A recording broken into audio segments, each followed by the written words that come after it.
Good morning. Welcome. I'm Jason Amato, and joining me, as always, is my co host, Brandon Stowe. We're thrilled to bring you another insightful episode aimed at helping contractors, marketing professionals, and trainers scale their business. Hey, Brandon, how's it going? It's going great, man. Look, guys, we got a great episode. Today, we're diving into the world of digital marketing, something that me and Jason both love nearly and dearly, with a special guest. He brings years of experience in creating success stories for businesses, particularly in HVAC, plumbing, and electrical sectors, from social media to YouTube.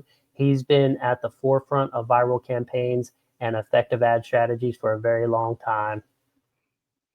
Awesome. And guys, without further ado, please join us in welcoming Michael Donovan, the founder of SEMD, and we'll be exploring his journey, his strategies, and even hear a bit about his passion for custom guitars. Good morning, Michael. How you doing, my man? Good morning. I'm doing great. Thank you for having me. I love you guys, man. I appreciate being able to start my day this way. So thanks for having me on. So good, so good. So let's have a little bit of an introduction, get to know the man behind the company and the story behind SEMD. So, if you could let's start with the name SEMD. What does it mean? How did you come up with it? And give us a little bit of your background there on your story behind the company. All right. So it's kind of funny. So it's when I first started this company, it was for we did mostly search engine optimization.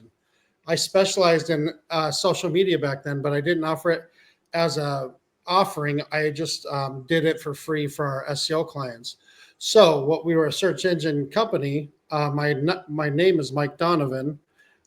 We made a play off of words, so it was search engines MD, so search engine doctor, and so like your prescription for better results. And then, but it's also play on words, so like search engine Mike Donovan.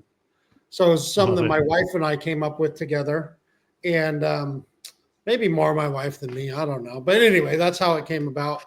Is just we branded ourselves as the search engine doctors, and our logo was a monocle, and that's how we started out.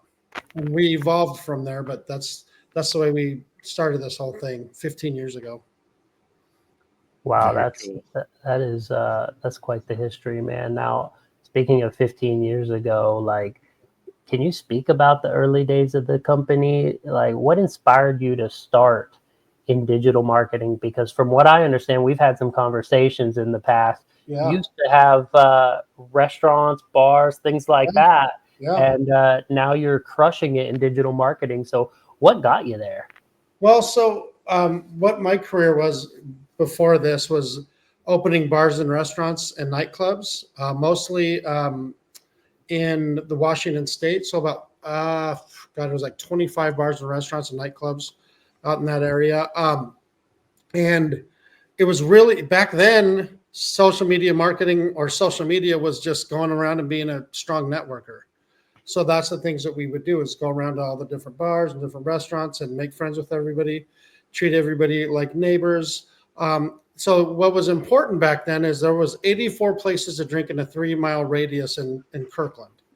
And so the way to be able to succeed in that area, what that we learned was always having 100% customer service. So it doesn't mean just being doing it to get to your guests. It's for everybody you deal with. So even your competitors, you're not treating them as competitors, you're treating them as neighbors. So you're making it to where people want to come see you when they want to be, but it can't be fake. It can't be. It's got to be who you are. So for us, it's just truly who we were. Why I say we is because the guy I started this company with, Doug Kaywood, he was actually the owner of those businesses, and I was in there as sweat equity, just busting my butt. Also a bartender. I traveled the world as a flair bartender. But Awesome. we started off with that, and then from there, um, I was I started. I bought my own bar. My wife and I bought our own bar by ourselves, and so I created this social media. loyalty program. So I came across MySpace, which was crazy back then. And so I just started jumping on MySpace, and I don't remember all the terminology that we used back then, but all the people that you were friends with on there, I would get it to where every time they would share one of the things that I would post or something that I was talking about, they would get points. And I would keep track of it on an Excel spreadsheet. And then on the days that we were completely dead, like Saturday between 8 and 10, we would have nobody in the bar. And so what I started doing was making it to where I would have 100 people from the loyalty program could come in between 8 and 10 for free. Doors are locked. Nobody else can be in there between that time. DJ starts at 9:30. So as soon as we open back up at 10, we already have 100 people in the place, which draws a big crowd. We're in a town of 6,000 people. And when I bought the bar, it was doing about about $380,000 a year. And without changing anything other than customer service and then also my loyalty program, our first year we were able to hit $750,000. And that's without investing any other money in the company. Now, part of that is that I would have a keg in there that cost me about $75. I would have well drinks, and then I would have just some platters that I'd make of food. And so altogether, all the free stuff would cost me about $300 out of pocket to be able to have 100 people to start the night. And next thing you know, we're sticking with about 350 people throughout the whole night, all the way till 2 a.m. And then I gave sober rides home 7 days a week without taking any tips or anything like that. So that was also part of the social media part that people would help promote for us. It's just promoting the things for our business that were important to us and it was who we truly were. And so that kind of stuff just built it and made it to where I was a super successful business super fast. Now, how did we take that and turn it into Search Engines MD? Well, I missed my son crawling for the first time. I grew up without having a dad present in my life. And so when I missed my son crawling for the first time, I immediately was done. I was like, my wife was going to be the provider for the family. I was going to go home, be a stay-at-home dad. Sold the bar for a lot less than what it was worth just to get out of it. And so I could just be with the kids. So I started doing that. But from that, there was another company that asked me to do what I did for my businesses with social media for their company. So I started doing that. And then and that was in the auto industry. And once that business sold, that company got so big that everybody was just a number. People would be waiting. By the time I would talk to somebody, they'd been on hold for like 2 hours. And I'd be like, I would cancel. You should cancel. Absolutely. You shouldn't. So it got to the point where I just couldn't feel good about it. Well, so then I created my own business with Doug Kaywood with the idea of providing 100% customer service 100% of the time. So the same thing we did in the restaurant industry, but doing it for our clients in the auto industry. Well, a company popped up that was looking for an SEO company. So I didn't have a lot of experience with SEO at the time. I did it for my businesses, but I wasn't necessarily an expert at it, but I went for it. There was 100 other companies going for it, and we got it. So what happens if you get this deal? You get 50 deals right off the bat. So we have 50 clients to start with, and that's how we started our business. Now, we were working 18 hours a day. We weren't doing the best job ever. We were doing the best we could, but there was just a lot to learn. So, but we made it through it. We worked through it. We were working about 18 hours a day, learning everything we needed to learn, and still keeping social media just as something we did for free for clients. And then eventually got to the point where we're really doing it, really seeing good results just doing the organic side. And then we just kept building and building from there. And so, but we got to the point where I wasn't seeing anybody else that were getting better results than us in the auto industry. I can't say that we're the best because you never know, but we weren't seeing anybody that was doing better. And then we decided to try it in the home services because one of our clients in the auto industry was friends with these people and asked if we would try it out for them. And this was about 12 years ago, I guess. And that's actually the clients I was with in Nashville the other day. They were Okay. the best of the best in Nashville. And we went to the event with them just to support them, take some video. We don't do a lot of organic posting, but they're one of our first clients. So we did a lot of video and things like that to be able to post on their page. But that was our first client in the home services. And we got it to where we just started crushing everybody with those guys. And that was with roofing, with windows, and also just basic general contracting. But we were able to dominate those markets, each one of them individually. And then that's where it all started. And then my wife starting a business in home services as well, to where she started putting all of her effort into that. And so together she kept building us or bringing us some more business, and we just kept getting more and more practice. And now we've been doing it fully for like 6 or 7 years, having it one of our big entities that we do business with. Sorry, that was a big answer, but that's it, beginning to end. Oh man. So So it there's a lot there. So we have the emphasis on customer service, which I love the spin that you had with transitioning from flair bartending into the customer service, into the bar industry. And if you guys have not seen this, and for some of the young people in the crowd, or uh, maybe if you were under a rock during the Tom Cruise years, but the yeah, movie Cocktail with flair bartending is a must watch if you guys don't know what that is or haven't experienced that. Now I get a picture of Michael throwing up some bottles and shaker and shaking with a smile, making margaritas, and then taking uh people home at night. yeah.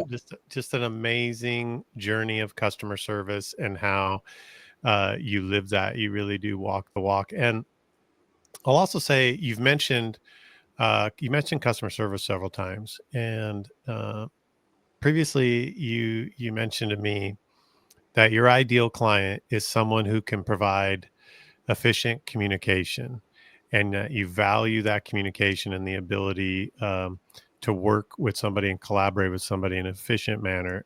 Can you tell me how you would elaborate on why that's such an important factor for the clients you It, choose gi- to work it with gives you me at SCND? goosebumps. It gives me goosebumps. Seriously, like that's the thing, is that what we're looking for is being able to create magic. The only way, everybody's doing whatever it takes to be able to get the best results possible. But if you're not, it's like successful football team. If you have somebody that's not a good leader and everybody is doing their own thing, they're not moving in the same direction together, and they're not going to be successful. They can have the best athletes in the world, but if they're not working together, they're not going to be able to move forward together. So for us, we choose the people that, or the businesses that we work with, based off people that we can communicate efficiently with. So it's the first thing I always do is I try to call the owner or whoever we're going to be talking to directly, and I'll just talk to them, find out what their vision is, how we communicate naturally. And if it's a fit, then I'll say, okay, well, let's set up a time, see if the way that we display results and what we consider success matches up with what you consider success. And if everything aligns, then we work together. And there's a lot of things that we do because, oh, did you lose me? Oh, sorry. We're here. I look like can you guys still hear me? Can still hear you, brother. We Oh, just want to spotlight Jason for a second. oh. I thought I fell off. So yeah,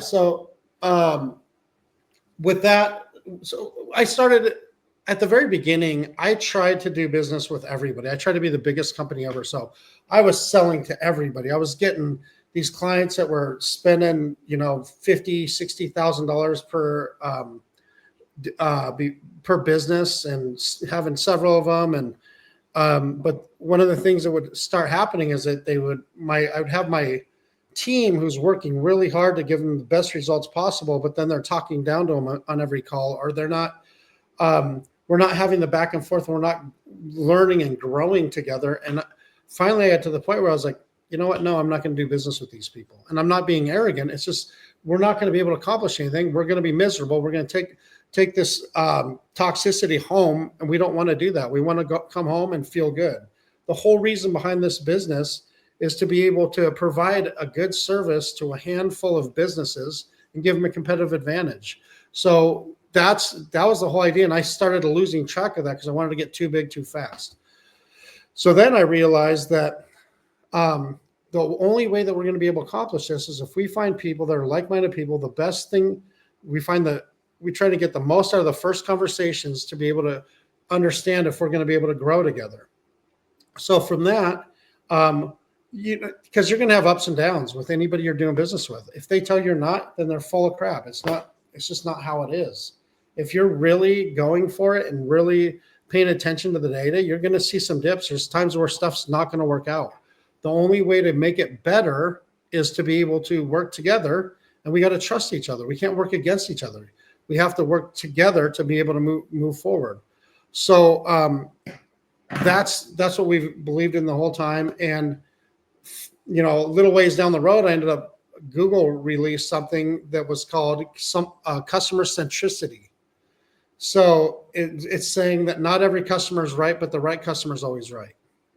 So now what we believe in is actually called customer centricity, and we were doing it before it was cool.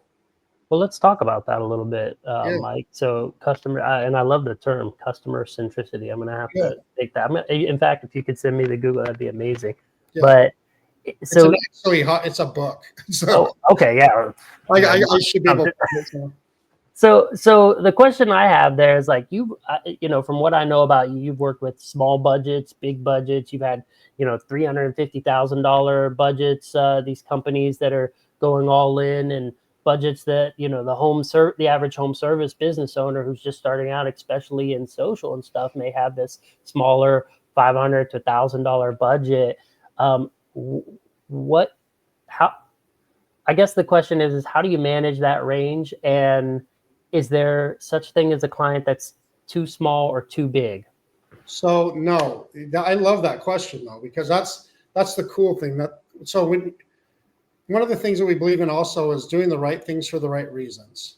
So it's helping out people, even if it doesn't mean that you're going to get a lot of money or that it's going to make you rich. You can do it just because it's a fellow business owner that you're trying to help them get past the hard times. You can be the one light or bright light that can actually guide them through the tough times, because it's a grind. We all know it's a grind. Mm-hmm. Every bit of it's a grind. But at the very beginning, sometimes you can't see that light at the end of the tunnel. So for us, there's not a client that's too small. They have to just be able to communicate efficiently with us. If they can communicate efficiently with us, we'll do whatever it takes to help them succeed. Even if it means sometimes where I have to go, all right, you know what, man, you're getting crushed right now.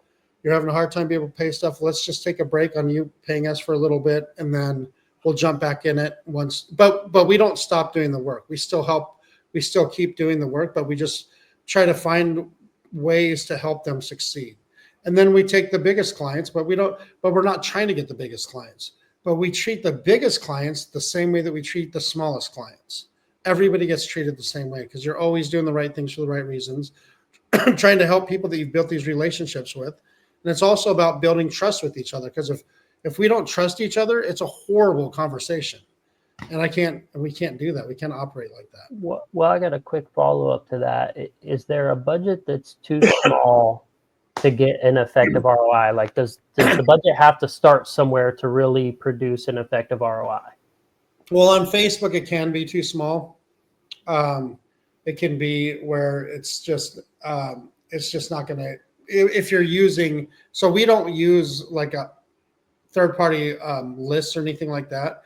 But if you are creating audiences, we rely on Facebook to put the right message in front of the right people at the right time. We just communicate with them efficiently.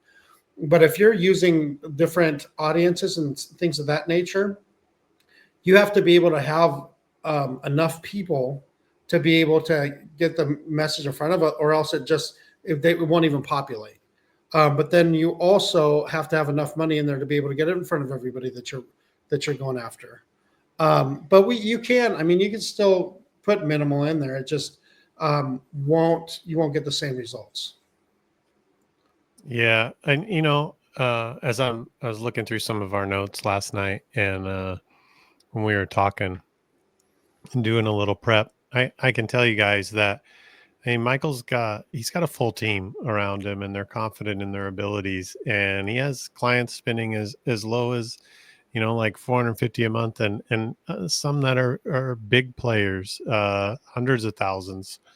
And let's dig into that, what that looks like on social media, and what the difference is between paid and organic strategies, and how can businesses use them effectively. So let's first talk about the paid social media, and the click to call and the conversion goals and the ROI expectations, cost per lead, etc. If you can help our audience out and paint a picture of what that looks like from a strategy perspective.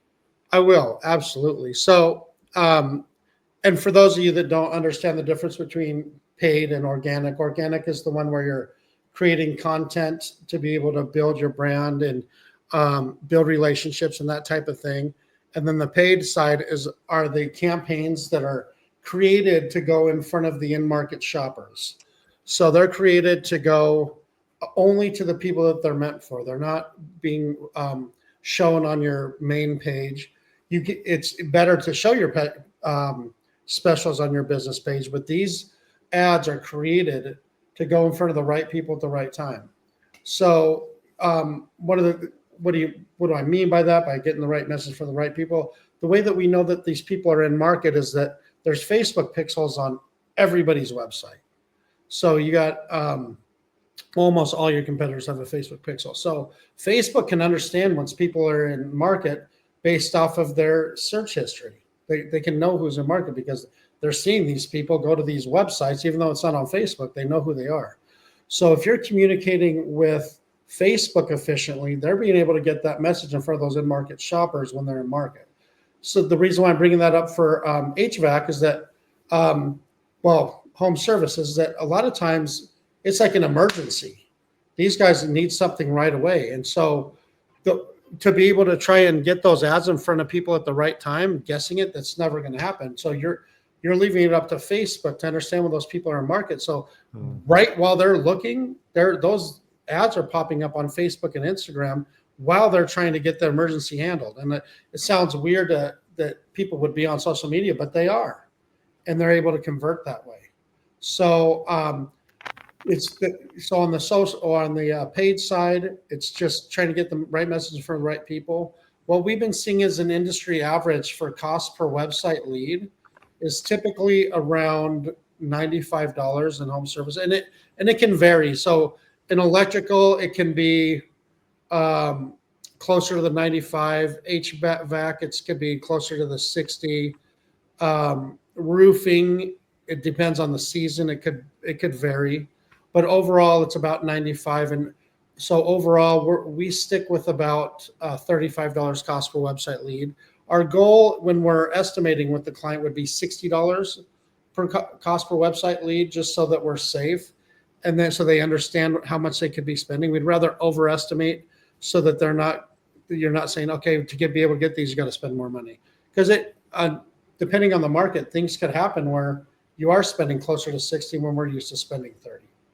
So you got to be able to plan for it. On the organic side, real quick, Yeah. when you talked about community outreach or showcasing business expertise and how to do that with the community, can you let them know on the organic side how you recommend doing that? Yeah, there's a lot of different things you can do. So it's being present in your community for one. So it's kind of seeing what type the schools that are close by, or any of the organizations that are putting a lot of work into trying to make the world a better place. Just supporting them in those efforts, that helps a lot. And I wouldn't suggest doing it just to try to make money. I would suggest doing it to try to make the world a better place. And so being authentic like that, that's what that draws other people to you. They want to be around you if you actually care about them and you're trying to do things to make their life better, not for money, but just because it's the right thing to do, doing the right things for the right reasons. So it's being involved with the schools, it's being involved high school, elementary, private schools, everything that's going on, being involved with it and finding ways to support these people and doing it because it's the right thing to do.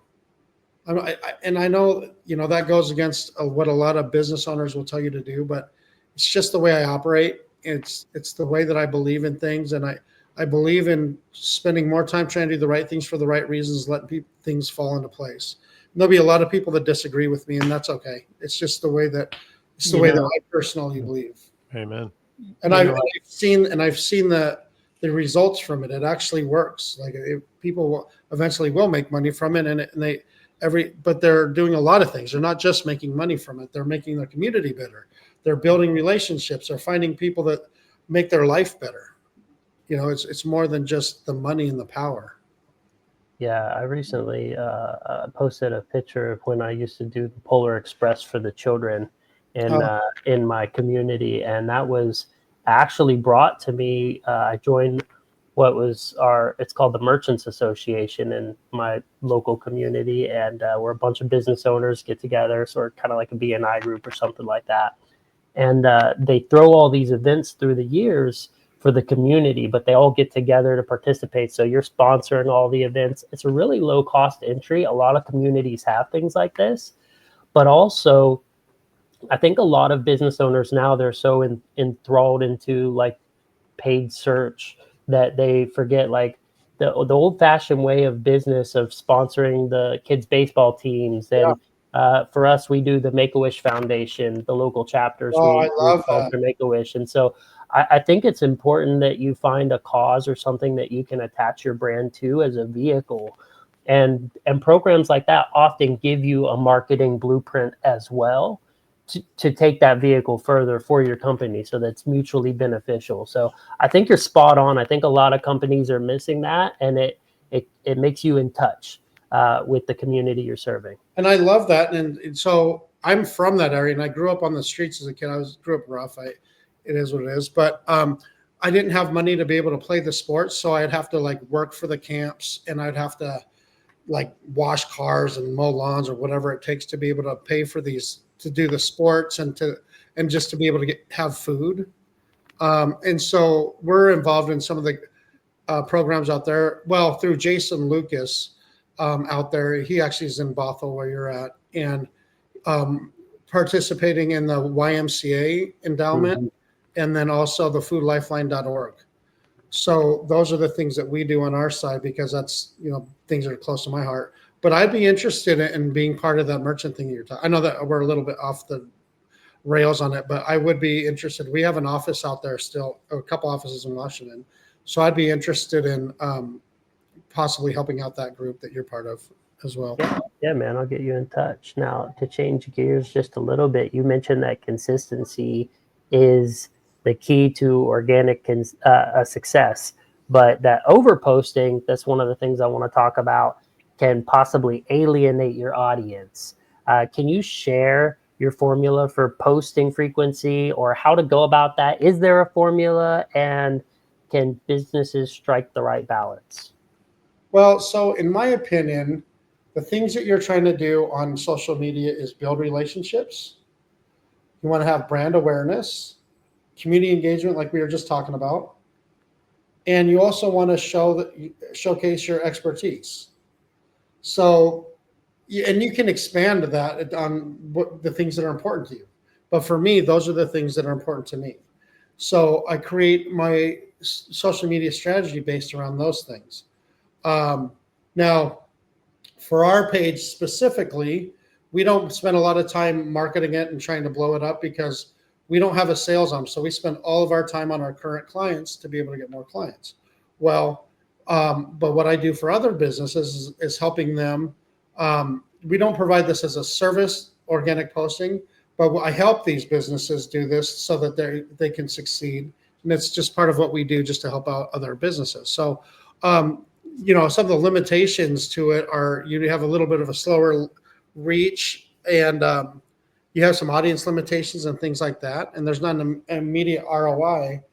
Um, but it's part of who you are. So one of the things that I suggest is, um, when you were talking about, like, should we have a set amount of times per week or day or what, how do we create it? Well, what you need to do is create moments within your business that are authentic and real and things that you're proud of.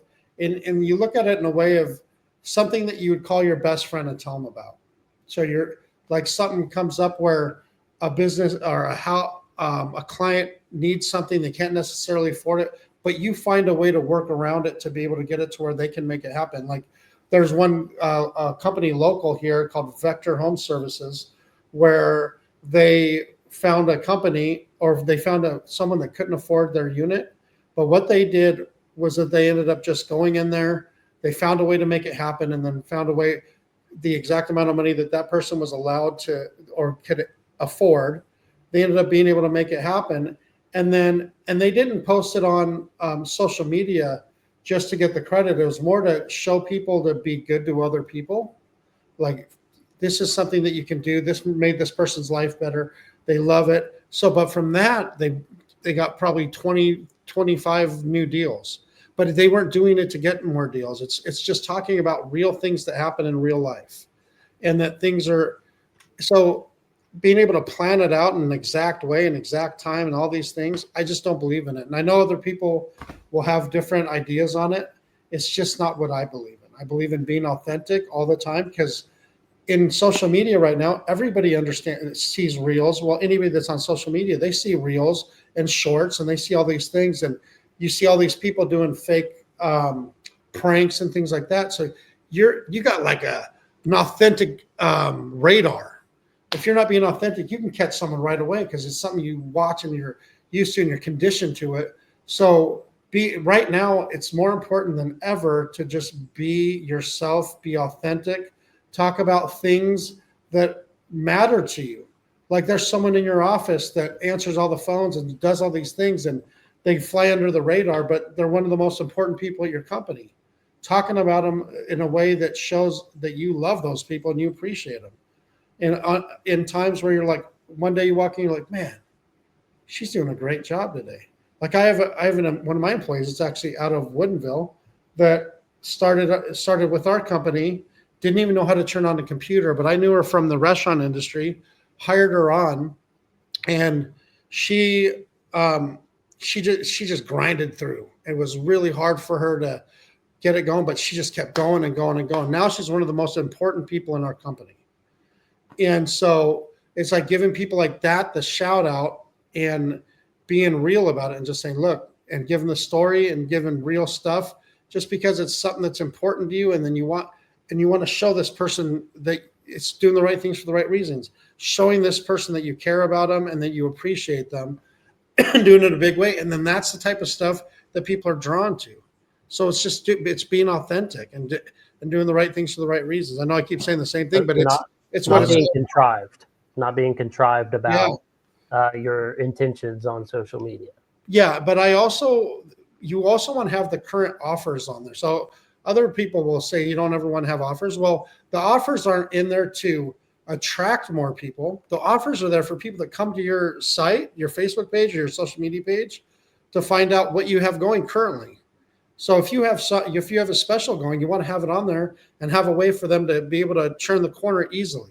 Click on it, have a really easy call to action on there where they can actually make a phone call or submit a form. And that's important. But you got to understand why you're doing it. You're not trying to get lots of likes and shares and all that kind of stuff. You just want it to be there for the people that need it. You might not ever get one single like on it, and you can get 10 sales out of it. So that's the thing, is it's more about functionality. So having things on there that show who you are as a business, as a human being, what your vision is, the things that you believe in. So that's community outreach, all these things. And it gets it to where everything on there is who you are. It's like your resume for your business. Yeah, and I think you could have more than one spokesperson for your company and play off each other's strengths, but to 100%. reveal your weaknesses as well. And I think that's good. We're As long as it's you, it works. There doesn't have to be any limitations. It's got to be just who you are. authenticity is rare. I think you could have a faceless page on certain different social media pages, but not a service company page. I think you need to be there. You need to show a little bit of your heart and Yeah.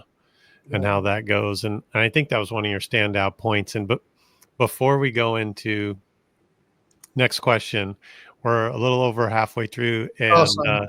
haven't seen. So what's everybody drinking this morning? Where's your coffee cups? What you guys got today? Oh, Got anything, I don't, Brandon?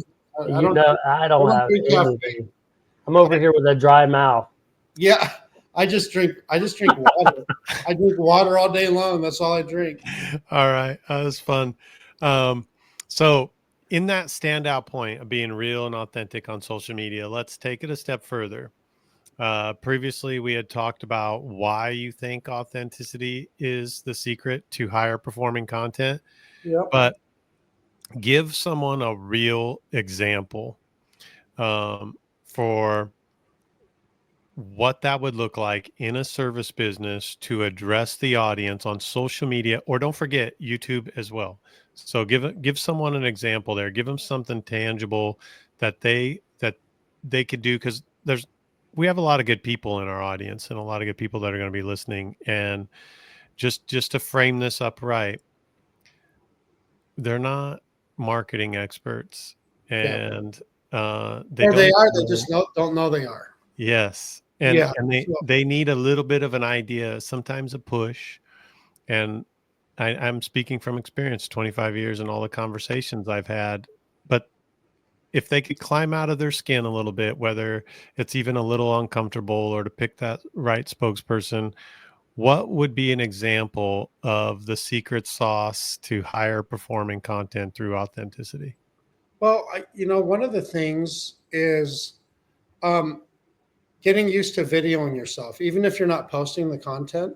Just create tons and tons of videos of you talking about things, getting used to talking to a camera, because video is one of the least expensive ways to be able to get the word out in the most efficient way possible. So creating videos is a really big thing.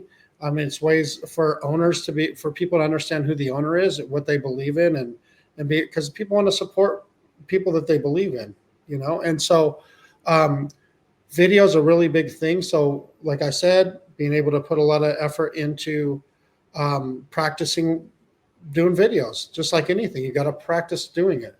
Get used to doing those videos, create different videos, and you can do these things without even having to post it yet, but just getting it down until you're like, oh, I'm proud of this. I want to put this out there. As soon as you're proud of it and you feel like it's something that could, worse, actually, I should rephrase that, because a lot of people are their worst critics. So just get it to be where it's something that people will actually be able to understand what you're trying to provide. So different ideas for videos would be like do-it-yourself maintenance tips, like how to unclog a drain, different HVAC maintenance tips, things of that nature. So those things are really compelling. But the way that you post it, in my opinion, other people are going to tell you different things. But in my opinion, creating the video, posting it on Facebook, um, natively on Facebook. I used to believe in doing it in YouTube first, taking that thing and then spread it everywhere else. But now I believe in utilizing the tools that are natively on like Facebook, Instagram, YouTube, things of that nature. So like the reels and the shorts and that kind of stuff. But they're best served if you're posting those videos natively, meaning that you're just posting it straight to the platform and then creating the reels from it or shorts. Now, but you do want to post it everywhere though. So you do want to post at Facebook, and then Facebook typically you can have it automatically going on to Instagram, and then doing it on your personal LinkedIn. I know that people will argue with me on that too, but I believe there's a lot of value in utilizing your personal LinkedIn to be able to post those videos. Also, going to YouTube. Now, on YouTube, there's a lot of things you can do on YouTube to be able to get visibility. First off, you're posting it there, but then you want to create a title that matches what you're looking for. And then within your description, you're going to actually copy the URL from your website, but you're copying it straight from the browser so that it has all the pieces in it to be able to be linkable directly through YouTube. But then you have your description set up the way that makes sense, that's relevant to the content in the video. But from there, you'll be monitoring for the next couple of days if it's coming up in anybody's radar, if you're getting any visibility. If you are, you keep it rolling until it slows down. As soon as it slows down, then you switch up your title tag. And now you can look for other videos that are like yours that have tons of hits and be able to steal their title tags. Call what you want. I mean, it helps.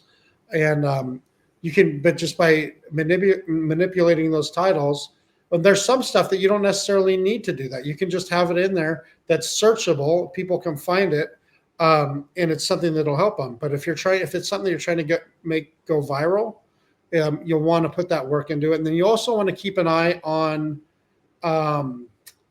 other social media platforms, like people from other platforms stealing your videos. And now, is this a good time to be able to share an example with that, or is that? Yeah. Well, so I had an experience with one of my clients. They purchased 10 $100,000 vehicles their cost was $100,000. And the guy that we were doing business with is a guy that called me directly, and we always help him through whatever we can. It doesn't matter if it's something where we get paid for or not. And he calls me up and he's like, because with him, if he doesn't sell things, if he doesn't make money, he doesn't get paid. So he has to be able to do this. So he calls me up. He's like, Mike, I ordered these trucks. It was stupid. I know it. Don't tell me that. I got to find a way to get rid of them. I'm going to lose my job. I was like, all right, here's the deal. Take a little video. It only has to be about a minute. Go around the vehicle, stop in this spot, this spot, this spot. Tell him exactly where to stop, what to do. I'm like, don't talk at all. Just walk. Well, he takes the video, he sends it to me. Of course, he's running his mouth the whole friggin' time like he thinks he's going to make a difference. Well, so I put a little music over it. I put it on YouTube. I end up putting a title on it, posting it on YouTube. Starts getting some views, and I start making some changes. It gets up to about 40 or 50,000 views in 2 days. And then next thing you know, someone from Facebook stole it. So, and then that started getting tons of views, like 100,000, 200,000. I reached out to the guy. I said, okay, here's the deal. I can sue you, obviously, or you can just put my post text on this, and then we're both good. And the guy was like, okay, no problem. So I put the post text on there. Next thing you know, within the next 24 hours, I get a call, James going, what the heck's going on? I'm like, what do you mean? He said, we got to turn our phones off. They're blowing up right now. We've already pre-sold all, because they ended up having 11. They ordered 10, but they had one in stock. But we pre-ordered all 11 of those trucks. And he's like, what are you doing? I was like, I don't know what happened. I went back to that post. It hit like 16 million views or something. Nice. But the idea behind this is just doing whatever it takes to be able to make the needle move. So in that situation, we could have spent time being mad at these people for stealing the video, or you just be creative, work with them, and try to get the best out of it. So video is important. So so creating like do-it-yourself maintenance tips, those types of things can go viral. Tagging those things is really important. And you can reach out to me directly too. They've tagged me on Facebook on this. If anybody has any questions about this, I will always help out without even trying to get any sales or any information. I'll just help you out, Well, Mike, I really like how you turned the adversity, the challenge there, into an opportunity. Yeah. A lot of people, and I want the business owners who are watching this or who are going to be rewatching this to really, think like Mike, put your thinking cap on, because it happens not just in marketing, but in all facets of our business every day, all the time, these little pockets where you can get into. And that's such a good, exceptional story, because it's a good example of clever marketing, but it's also a great example of being able to think outside the box and turn those challenges into opportunity. So we always got to think around the issue. And I think that's really clever. That was a good way to save that.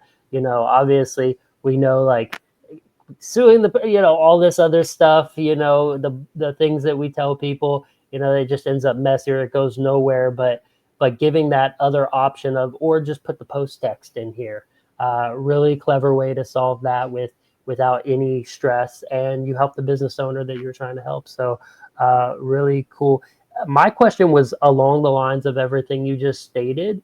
So I want to take just a second of a break here, and the guitars behind you, I've been looking at them the Oh, entire show, and I'd like you to maybe give the audience a teaser. What do you got there? Do you oh, play? Are you good oh, at playing? You want to treat us to a little oh, something?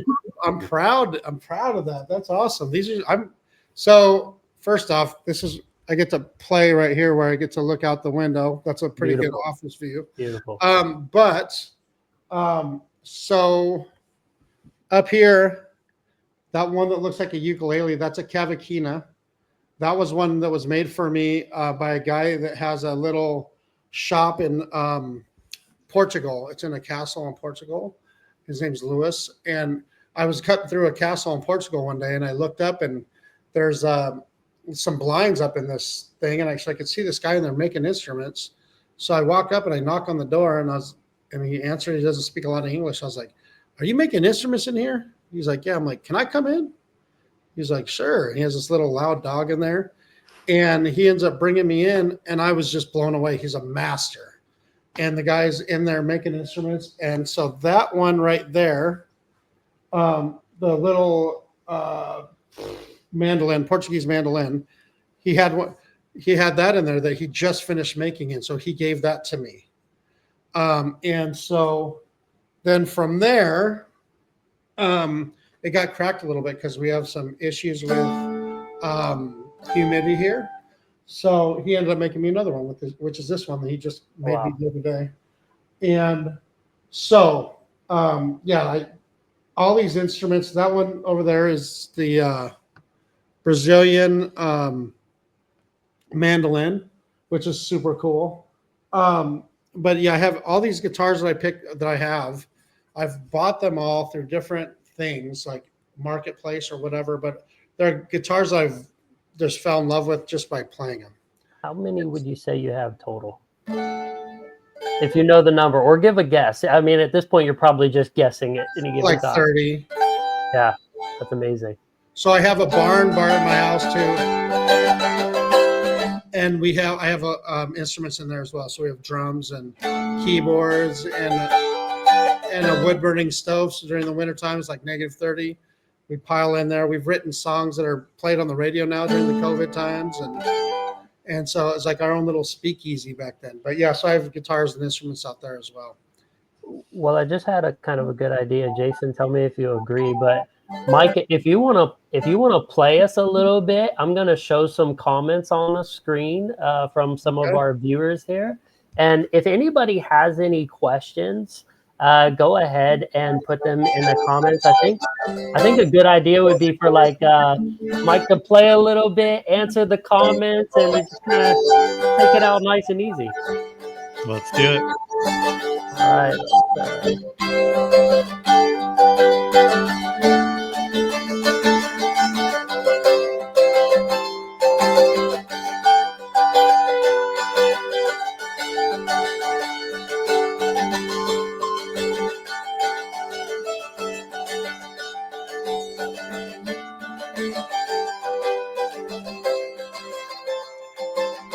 This was Mary saying that the sober driving is an amazing service. That's good for you, Mike. She's telling you that you've done a great service to the people here.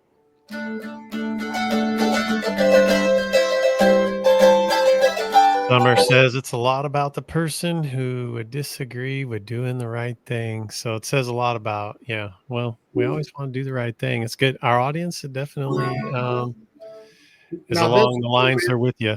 this one's a mandola. It's like the tenor version of a mandolin. It's one I found in London.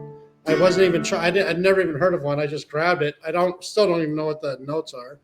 But I grabbed it and I played it, and it felt so good. And now I play it all the time.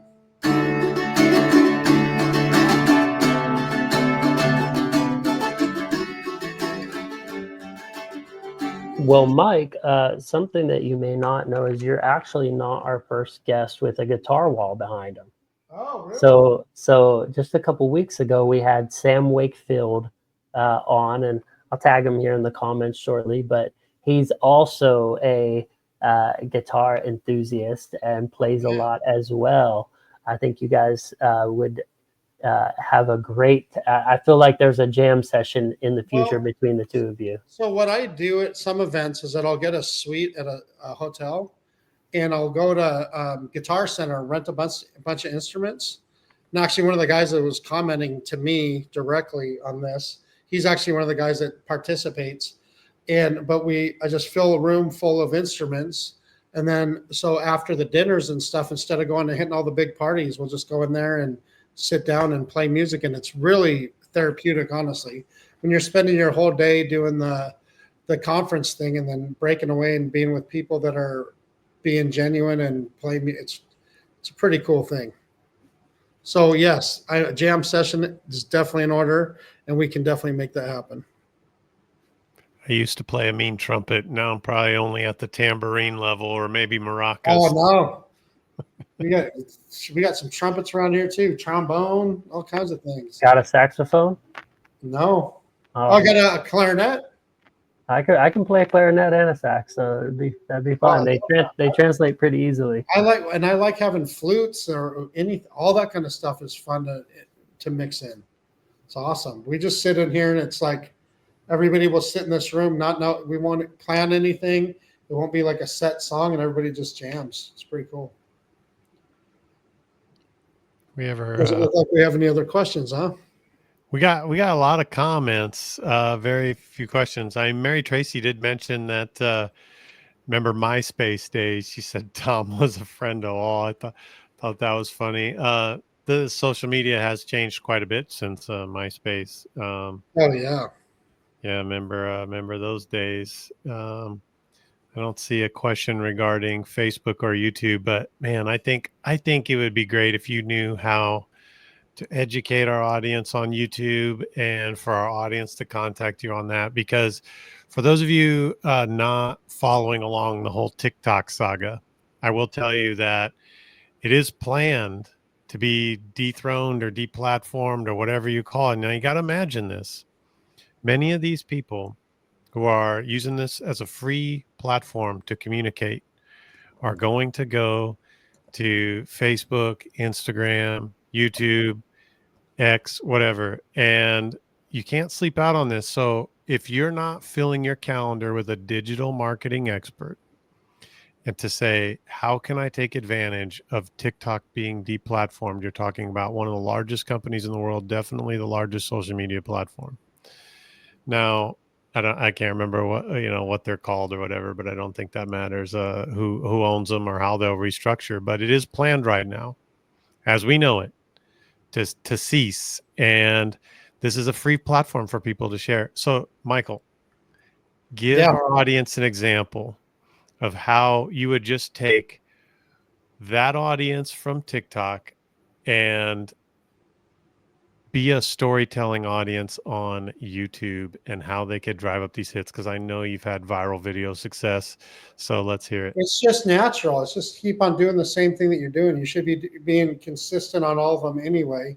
And so it's just doing the same thing you were doing over there, but it's putting all your effort over on the YouTube shorts and really utilizing those free reels and shorts. It's important. And you can, on those things, you can do a lot of those, and you're not saturating your followers, because that's only shown to people looking at the reels and that sort of thing. So it's really worth treating your video content as a profitable business, so it responds as one. So I got one more question for you, Mike. Now, I know you're not a video guy, but you know a lot about getting content onto the platform. So, this may be a useful question, maybe not. But as someone who recently is getting more comfortable, just as you talked earlier about, getting yourself in front of the camera more, even if it's not comfortable, talking about your day, talking about things in front of you. Now, I recently bought one of these little fancy gimbal things, Yeah. and I got that CapCut app, and I'm no pro, but I feel like it's made it easier than ever to actually be able to chop up a quick video, get it onto social, and actually have something that has some semblance of quality. Even in a super amateur's hands like mine. Is there anything else that a new business owner needs other than their phone and possibly an app like CapCut? Or is there anything you recommend at this time? Well, actually, there are some things that you can do to make things a little bit better. Like there are these lapel mics, and there are these different different kinds of cameras that you can utilize that include the lapel mic that are really, I don't remember the exact names, but there's different things that you can buy out there that are inexpensive and just increase the value of your videos that much, quite a bit actually. So yeah, anything you can do like that where you're investing in your evolvement on the video side, it usually pays off pretty well. Well, let's do a quick recap here, and then we'll have Brandon give some closing remarks, and we'll send it up in the last couple of minutes here. But so we talked about Michael Donovan. His company is SEMD, and we learned about how he came up with the name, started the company. Uh, what he does is mostly he's in the digital marketing. Talked about social media. We talked about YouTube, and we talked about your personal side of LinkedIn, boosting that, and who the ideal client is for SEMD. And it's basically anybody with efficient communication. There's really no client too small, no client too large. He deals with one of the widest ranges with him and his team that you could ever imagine as far as budget and monthly budget is concerned. We talked about the paid side of social media. We talked about the organic side and the need for creative. And if you want to perform better, or how how do you know that you could take a shot, make a run at this, put some money behind it, build a campaign? His advice that he gave was first and foremost to be real, authentic, and genuine. And then we dived into the type of examples and videos you could create. And so there's a wealth of knowledge here. If you're watching the recording, feel free and come back and comment to us. If you're watching this live and you're just tuning in, go back to the beginning when the recording publishes, because there was really a lot of good info here. And and Brandon, you got some closing remarks for us? Yeah, so Mike, man, you have brought a wealth of information. It's always a pleasure getting to talk to you. For those of you guys who don't know or don't follow me on social media, Mike is a guy that a couple months ago, to just show you what a good human he is, he probably doesn't even want people, talking about it or anything. But when my parents had their roof torn off of their house during the Hurricane Helene, he was one of the first people to donate a substantial amount of money to my parents to help them get their roof back in a timely manner. And so I was able to drive down there, pick up a bunch of supplies, and that's all thanks to a guy like Mike Donovan, who's somewhere out there in the world. And so beautiful human being, Mike. I super appreciate you. There's a lot of people who really appreciate you, and I know that the way that you affect them, you affect other people. It's just who you are, and it's what you guys do, and you and your family. And so, wanted to just say thanks for that. And if anybody's looking for a great organization that can handle their social marketing, other channels of marketing, check out SEMD. Get in contact with Mike Donovan. If you want just a good human on your side, this is the guy to talk to, because to him, as you've heard throughout this podcast, it's a lot more than just numbers and business. It's about being authentic, being your true self, giving a helping hand, being a good human being. And these are all things that Mike and his team embodies. And me and Jason have got to meet a few of his team members as well, and they're all the same caliber of people. So he surrounds himself with the same type of people. So, Michael, I just want to thank you again. It's been a real privilege. Thank you, guys. It's an honor. I love being around you guys. So this actually makes my day better just being around you guys. So thank you so much. Oh, we love you, man. And to our audience, thank you for listening to our Rise and Scale podcast. And if it wasn't for you and your encouragement, we wouldn't be able to bring guests along with like Michael and have something to give back to the community. Remember, until next time, keep pushing your business forward, and we'll see you next Friday, Friday bright and early in the morning, right here on Facebook. Take care, guys.